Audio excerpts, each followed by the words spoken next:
So today on the Neil Wilkins podcast, I'm joined by Erin Craske, who is an award-winning brand strategist. And when we say award-winning, we really do mean that because there is some news hot off the press for Erin that is going to be very exciting to share. So we'll go there in just a second.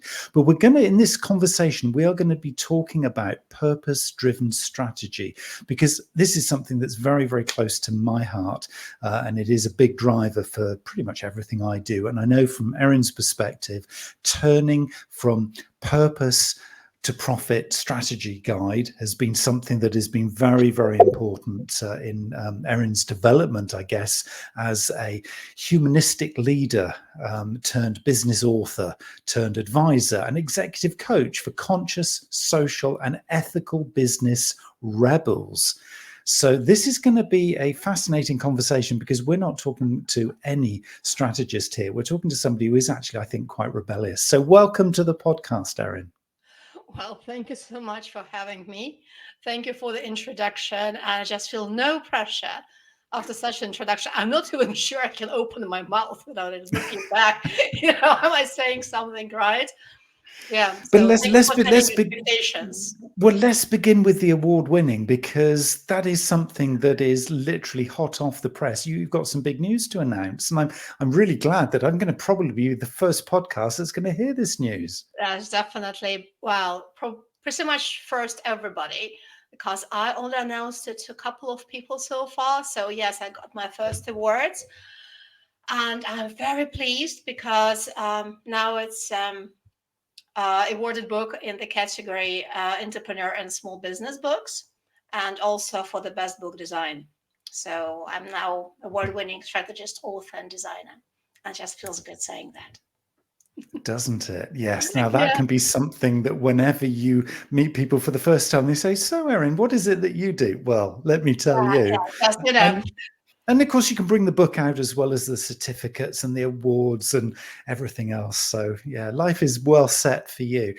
But let's go back a little bit, back kind of to early Erin. I mean, talking about you've been in business for 20 years now in terms yeah. of strategy and leadership. What was early Erin like? Was early Erin a rebel at that stage? Yes, she has always been because she was born that way. And it's a fun place to be in for a couple of reasons. The first one is that apparently rebels are natural born leaders. So that's something that comes naturally, and it is about inspiring and igniting. So obviously there are a few skills that you need to polish, but you don't shy away and you feel comfortable in the role. Thing number two, they see bigger picture. And because my second personality is actually into details, so somehow naturally I see both. And up till recently, I thought that everybody is like that, and apparently people are not. Because I thought it's okay. You can see both. You can navigate between the two. Another thing, rebels are change makers, right? Because you have to not conform to address something that is not working and to suggest a different solution. And for that, you need to be brave enough to do so. And another thing is, again, it's not just change makers, but they're challengers. So when you work in marketing, especially when you build brands, I mean, like proper brands, not product with branded products, the best approach that I found is about challenging the whole category. Because if you want to have visibility, especially when you don't have enough resources to do so, the best way is just say, okay, duck it all. I'll do it all my way. And that immediately enhances visibility of your brand. And it also creates recognition because you don't challenge for the sake of challenging, but you challenge it to address the needs and wants, specifically wants of unserved clients. So by doing so, you immediately gain their respect and interest because you are one of very few brands that talk to them directly. So yeah, you Mm. have lots of benefits of being a challenger. At the same time, it may actually, I guess, shorten your career or kill it prematurely because it's not somebody that big corporates, at least those that I know, were very fond of. I did have few leaders that were self-secure, they were comfortable in their roles, and they let me do what I thought was necessary for the brand. So I had full belief and trust in my ability. But in other companies, it really doesn't work in my favor. So really, it depends. I mean, as a young Erin, kind of growing up, I'm really interested to kind of explore that journey of kind of becoming a leader as a female rebel in, as you say, lots of organizations where it can be potentially male dominated. There can be a certain framework or pattern of marketing and business and process that you need to follow, particularly in a corporate where, a lot of systems are Mhm. already in place. How did you kind of manage to survive, let alone thrive in that sort of an environment? Because that in itself is a challenge, because it feels like it's always going to be a battle, isn't it? Oh, I just didn't see it this way. I was confident about my skills, about what I can bring to the table. As most women nowadays, especially those who make their careers, I was driven on male energy, that is, status and drive and achievement. So I was no different from other people or, other gender in the company. So I never felt anything being in minority because of my gender. I didn't think about it this way. In my world, everybody is equal. So why would I consider myself to be anyhow inferior? I love that. I love that attitude, is that it's down to you as an individual, as a person. The rest is detail, and that's personal to you. It doesn't matter. As Yeah, long as you're performing and rebelling and challenging and delivering, that's the ultimate goal, yeah, isn't it? because inferiority is all in our heads. It depends how you perceive yourself. If you want to see yourself as inferior, if you want to see yourself as victim, you're going to see it in everything and everybody. And if you don't, you won't notice. I chose, to believe in myself. Did you feel you had that advantage then of being able to see big picture and the fine details in equal measure? Because some people, I certainly work with a lot of people who I would say I could put into one box or the other box, but there's very few people I would suggest who can really clearly see both sides. Do you feel that was an advantage for you? Now looking back again, because all the time I thought that I'm like everybody else, everybody is like me. So I never paid attention. But when you work on strategy, the strategist is a fantastic advantage because you can see several steps ahead immediately, and you can immediately see different directions, possible directions. So, this yes no flow chart, it just pops, up in my head, and I immediately see the direction where it can take and what's supposed to be the next actions. But to support it, I was going down to numbers because I'm also analytical, and I enjoyed looking at the numbers to support, all the plans that I already had in my head. It was just, yeah, it was happening naturally, and now I understand it's an advantage, really big one. But before, again, I just didn't pay attention, just was natural. Yeah, it is Mm. fun actually. And I guess that was something that allowed you to kind of accelerate your career and the development and the areas that you went into. Where did you see some of the biggest gains, the fastest kind of progression in terms of your career then? It is, again, still in those sort of earlier days. Well, I was progressing in brand strategy for a couple of reasons. So the first one, I was really enjoying launching the brands. So I didn't really enjoy managing them, through the life cycle. That was kind of a little bit boring. But to give a good start, to do the whole analysis and market analysis and customer analysis, because I love psychology and I'm persuaded that brand strategy is psychology before anything else, right? And I'm quite artistic. So, combining arts and psychology is like, oh my God, that's the job that was created for me.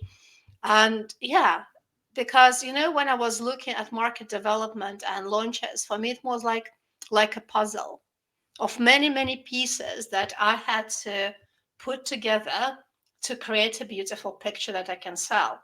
And this challenge of making something totally different and something that would be successful, again, irrelevant of the resources I had, that was giving me passion.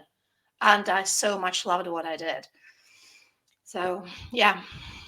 And I guess from that ability to be able to see big picture, look for those, I guess, trends, those kind of things that Yeah. are emerging in the marketplace, and then get down to the level of the detail in the data, the numbers, the evidence to kind of back up that you are taking the brand or the business into a launch in the right way. I guess it's that beautiful sweet spot of mixing those two things together, because as I said earlier, for most people, I think it's probably, yes, I'm great at the big picture, but data, no. Or somebody loves getting into the data, but I can't see how I'd use the data, but I'm good at data. It's almost like you were kind of born to do that, leading from the front. It definitely looks that way. And another thing about data that I find totally fascinating. My latest setup, to find a job and to move back to the corporate, I was inundated with different tests, online tests, and one of them was math. I guess I am good, but I don't feel like I'm good, right? I never enjoyed it. So I can obviously make the test and be quite successful in it, but I wasn't enjoying it. And every time I was so annoyed. It's like, why do you make me go through it? Because as a strategist, I'm not supposed to be able to count, in the meeting like that. I have a calculator, I have Excel.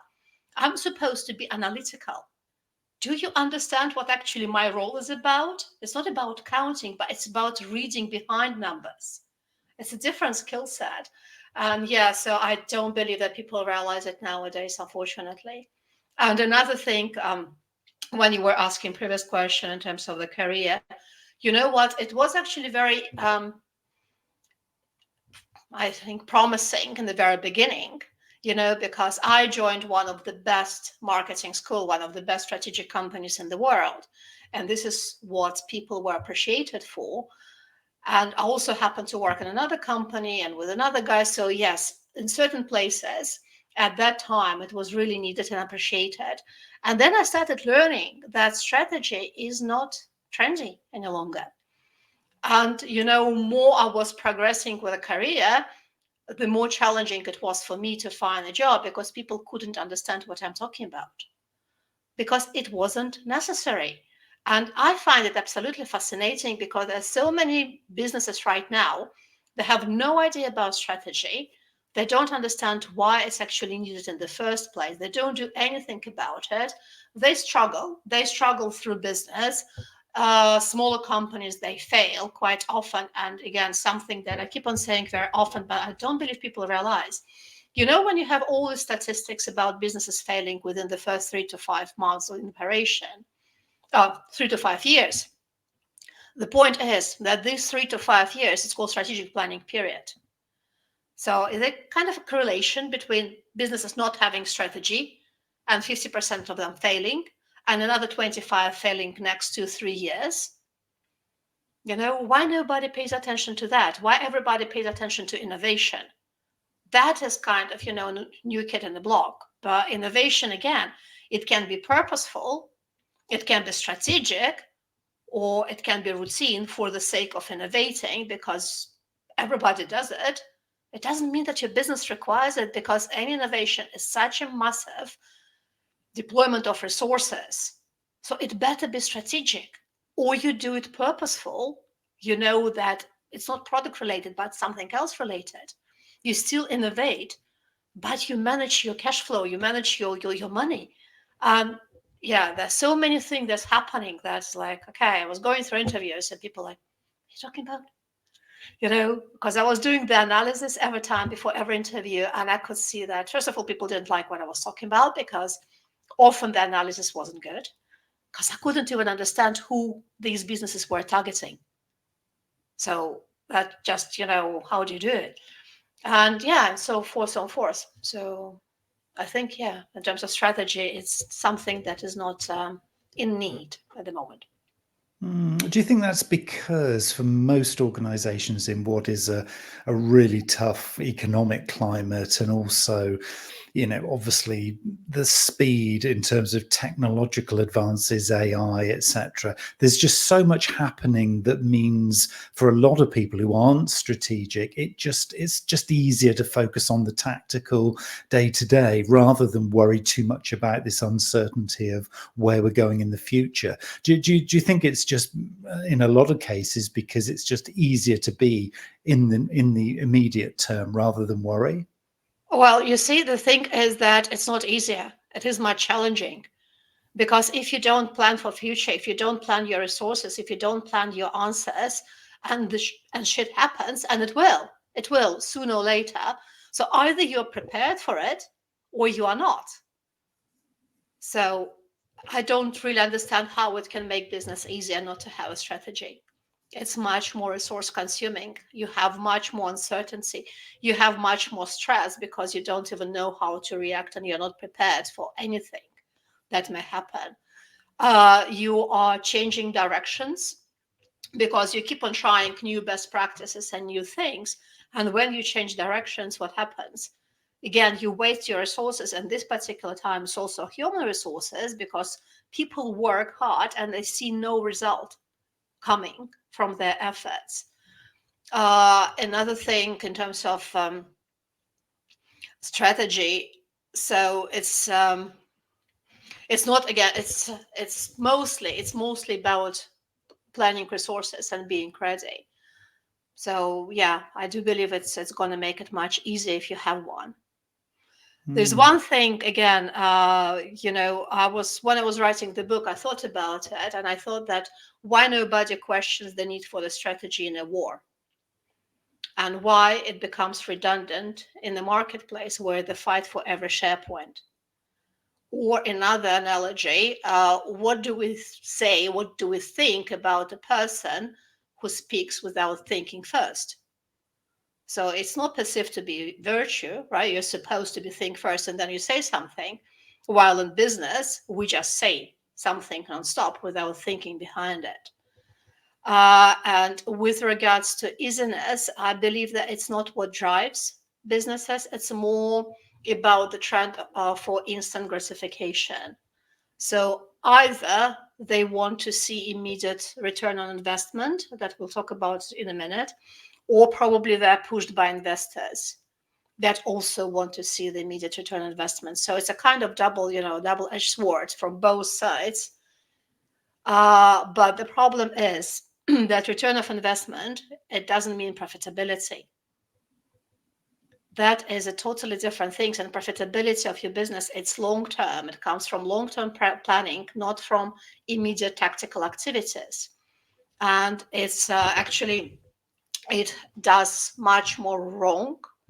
You know that, right? Because it affects your customers, it affects category margins, it affects your consumption patterns of your products or usage patterns. So all the things that actually come from short-term promotions that lead to return on investment that with time going to be lower, lower, and lower because it's not sustainable. So again, and profitability comes from strategy because it's being built longer term.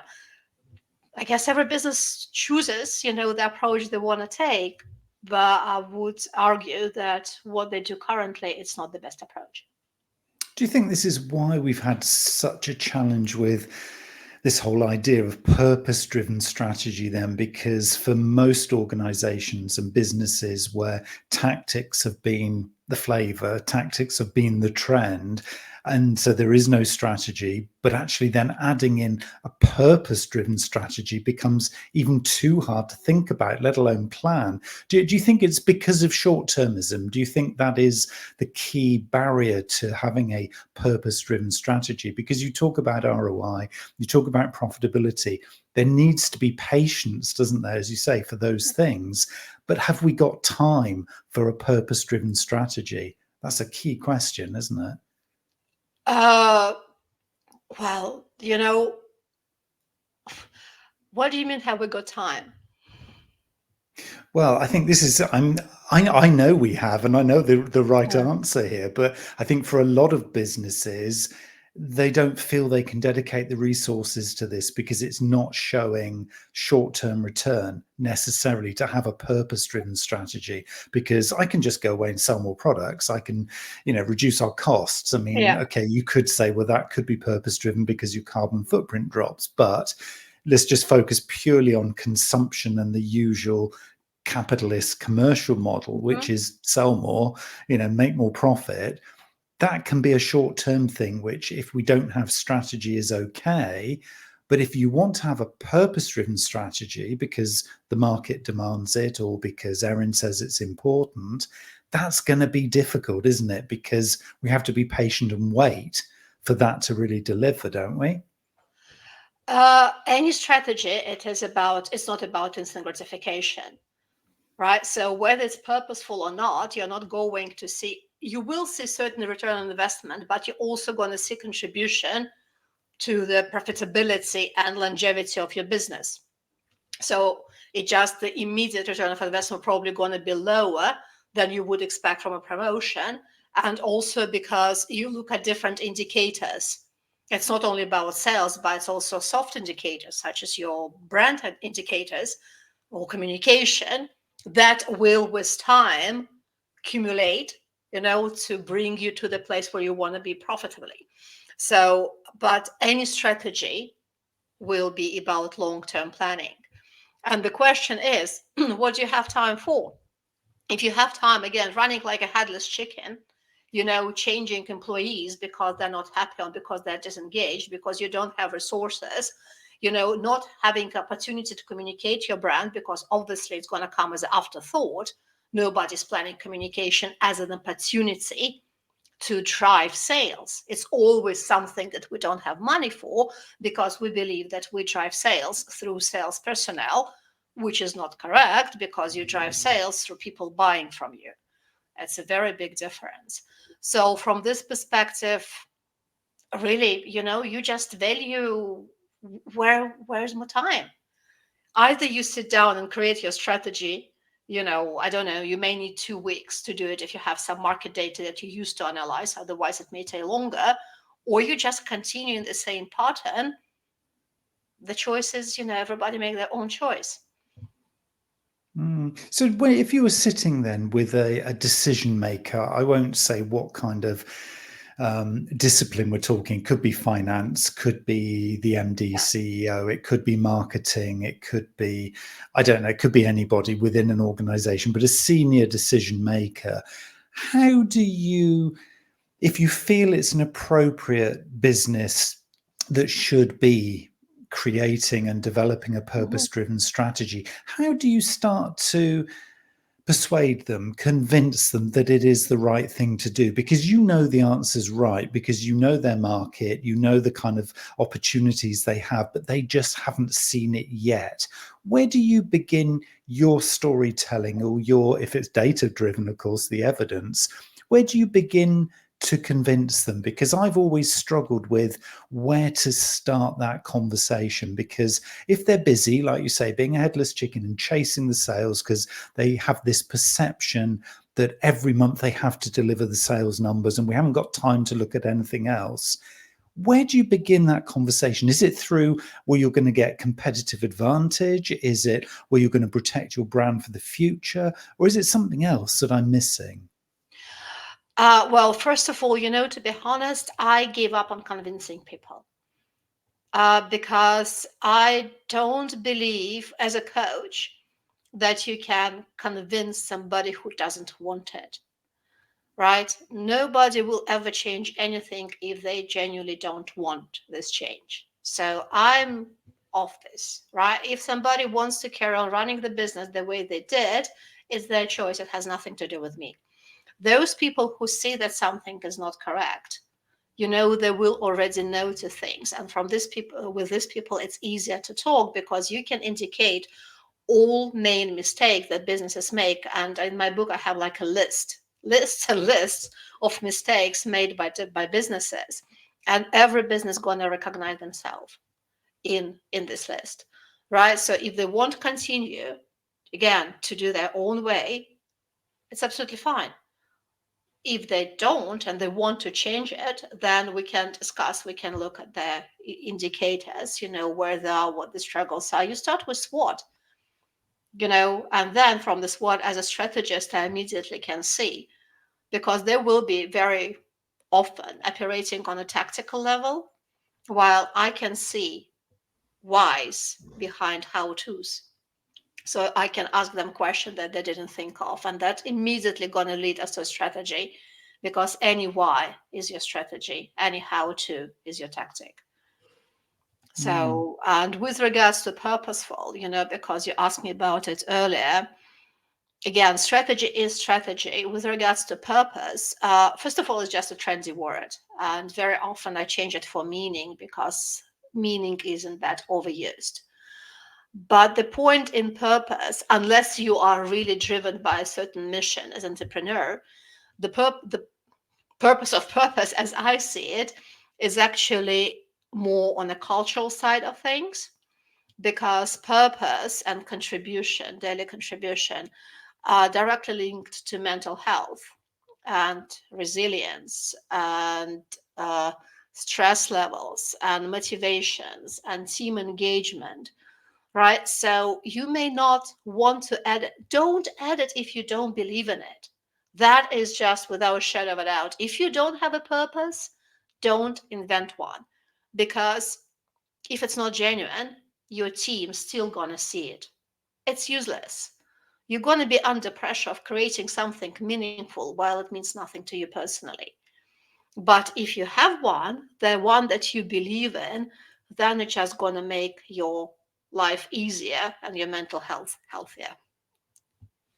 And I think that kind of that starting point then of, the penny needs to have dropped. Somebody needs to have hooked into, there is a reason why this is important, before they would engage a coach like you, or before they kind of start to plan, or before they start to maybe change some of the processes, systems, and thinking. What happens then if somebody is that they're at that stage, so they're in an organization, maybe a medium to larger size organization? They say, Erin, look, we've got this desire as a team. The rest of the business doesn't understand it yet, but as a team, we get it. We know we need to do this. We've seen the opportunity.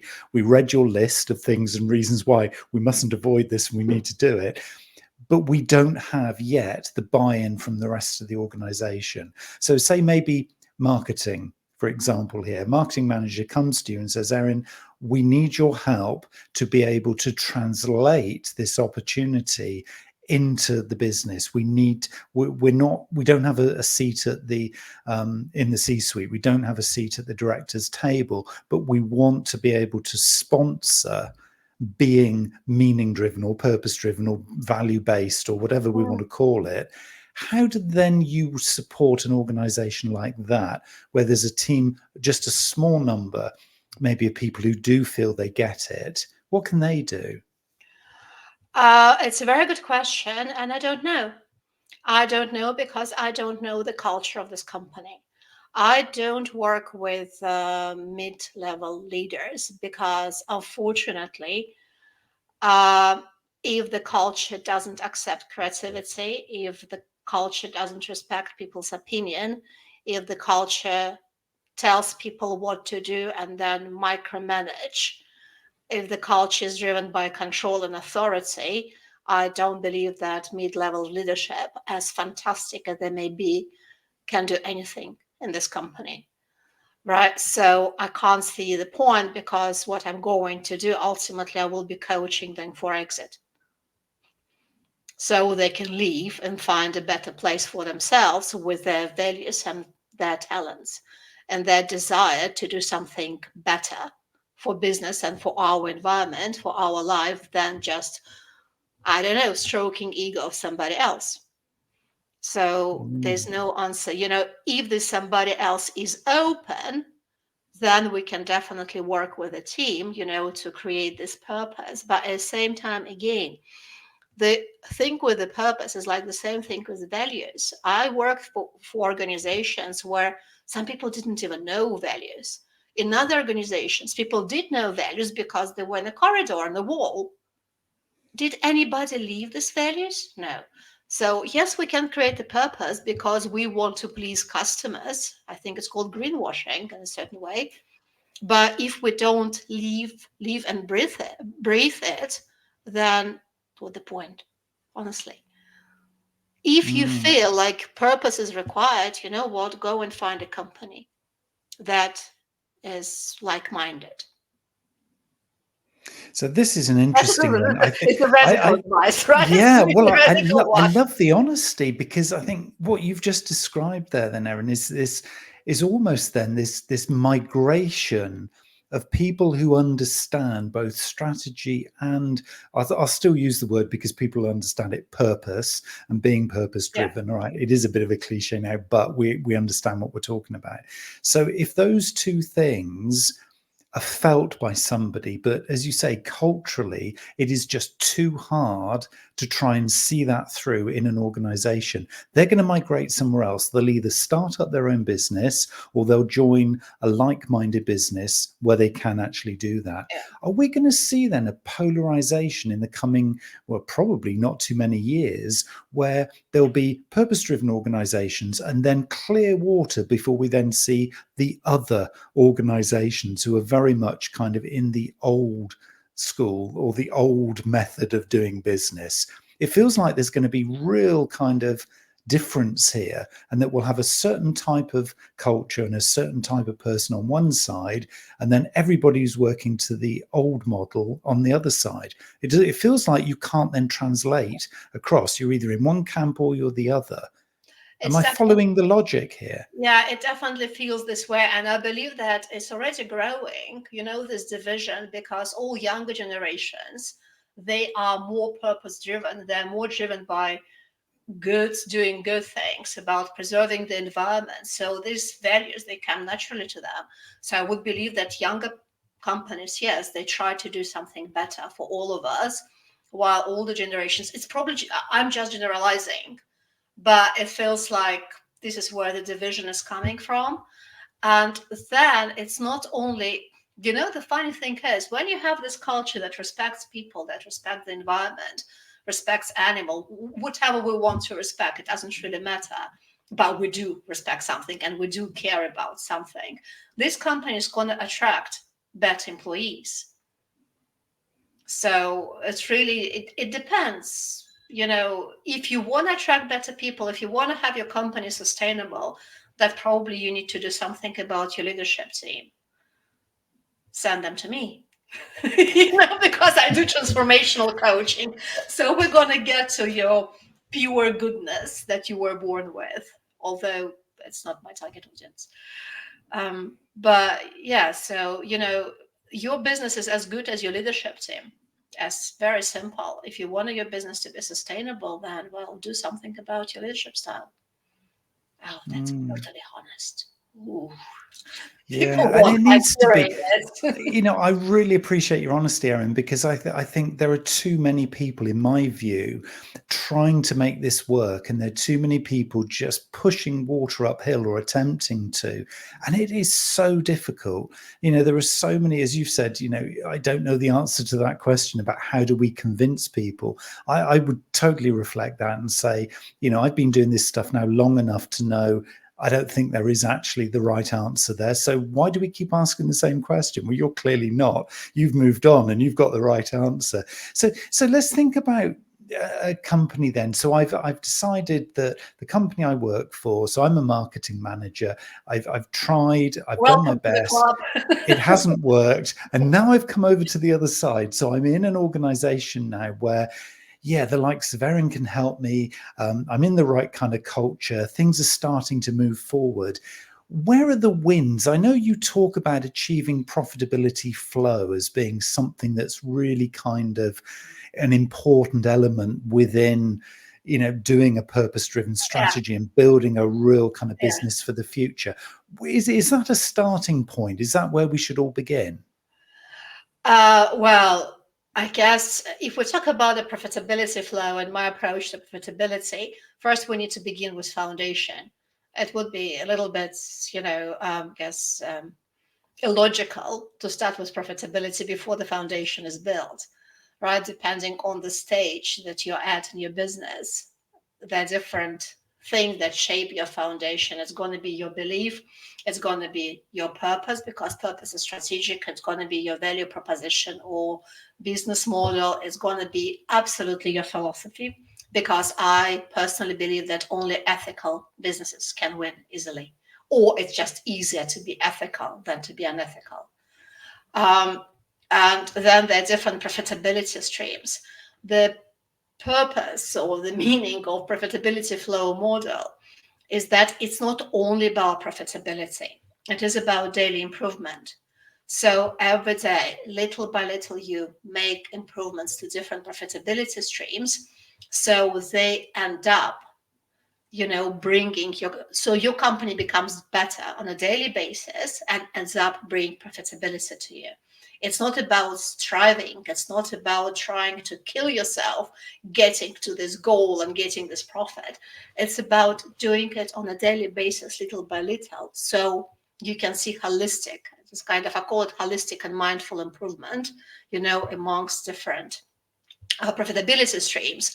And another thing why I really like this model, because this approach, together with some other things, it's all about mental health. This is why it's called flow, because any type of, again, burnout, disengagement, stress, all the things, they affect our mental health.